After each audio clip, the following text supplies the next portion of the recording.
Here they come into the 31-degree banking of turn one. Still for the moment, single file at the front of the pack. First man out of line continues to be Kyle Larson. He's battling back around the 9th position with Brian Scott. Kyle Larson trying to get a side draft off of the side of the Scott automobile. Not going to be able to get it. He'll lose some ground. He's trying to squeeze his way in line, but there's no room in the end for Kyle Larson. Still looking for drafting help downstairs. And Kyle Larson continues to go backwards. The lap car, Ryan Truex, goes by. Martin Truex now will go by. Justin Allgaier looking to make the pass topside as well.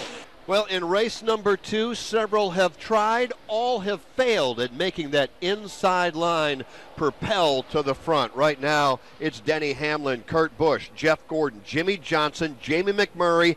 3 to go, Dave. They're back up in front of you. The inside line charges have all come, Jeff, from back around the top 10 or worse. Nobody up front has hazarded a guess yet to the inside lane. We'll see if it changes. No one changes a lane. No one darts out of line. Denny Hamlin is the man up front. Kurt Busch right behind him. Jeff Gordon in 3rd. 4th, Jimmy Johnson. Jamie McMurray in 5th. Still no one out of line. Clint Boyer next in line in 6th. Then it's Paul Menard. Casey Mears a little out of shape a moment ago. That opens the door for Brian Scott topside, and that's where the side-by-side racing will begin off turn 4. Here they come now to the line with 2 laps remaining. Single file up front, but 3 wide further back. This time it's Casey Mears who goes down to the inside of Carl Edwards, and Mears may have a problem. He slows and loses the draft in turn 1. He is dropping like a rock. Problems for the Geico machine here in the final laps of duel number 2. Front of the pack, it is still a freight train, nose to tail to the super stretch. Now a 2-car breakaway up front. Hamlin and Kurt Busch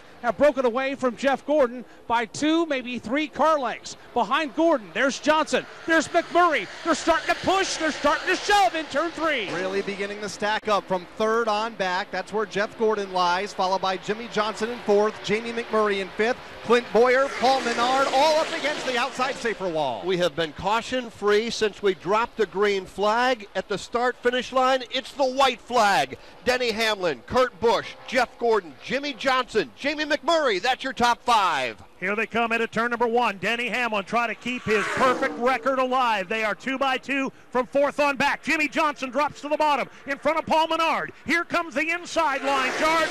Johnson and Menard 4th and 5th. Now the front 3 see the charge coming. They pull to the inside of the racetrack. Hamlin down against the double yellow line downstairs. Kurt Busch looks back, sees Jimmy Johnson flare wide around the outside of Jeff Gordon for 3rd. And Jimmy Johnson has a great run built in the outside lane, but no drafting help. He will stall out by the time McMurray gets there. Now Johnson's out of shape.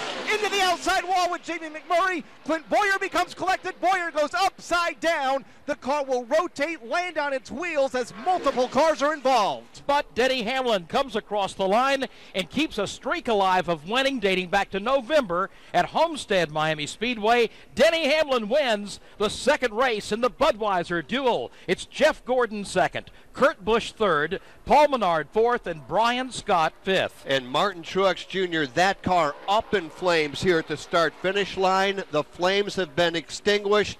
An amazing, wild ride flip for Clint Boyer.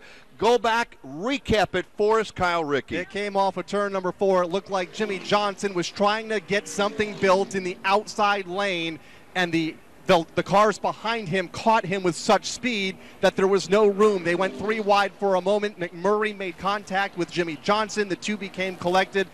They both shot up and into the outside safer wall. They were racing for the 7th spot at the time.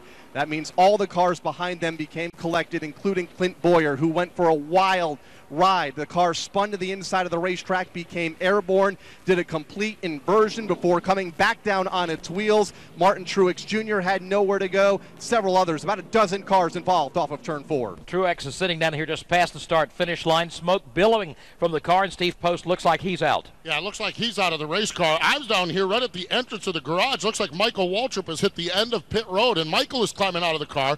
That's the good news. We see David Reagan climbing out of his beaten and battered car out here as well. So a lot of carnage out here. But what we're seeing, and this one of Michael Waltrip is he's stuffed right in the end of the wall here on the opening to the garage area. And so he is here. Let's go up to pit road where Alex Hayden, I believe, is caught up with one of the drivers that was involved. Yeah, Clint Boyer's out of the race car. Parked his race car right here at his pit box. Clint, first of all, you okay? Second, what happened? They told me the 48 run out of gas. I knew he was saving gas coming to the green. It's too bad to tear cars up like that for really nothing. I mean, that was a goofy gamble. That was about as easy a flip as I've ever had. I think it would have been just fine if I wouldn't have hit the grass right here, but damn it! That sums up the finish here for Clint Boyer, and I think the American judge gave him a 10 on the stick of the landing. Oh, man, what a wild finish. Green flag racing throughout the first Budweiser Duel. Green flag racing throughout this one until we came to the checkered flag. A multi-car crash in turn 4 as Denny Hamlin scores the win.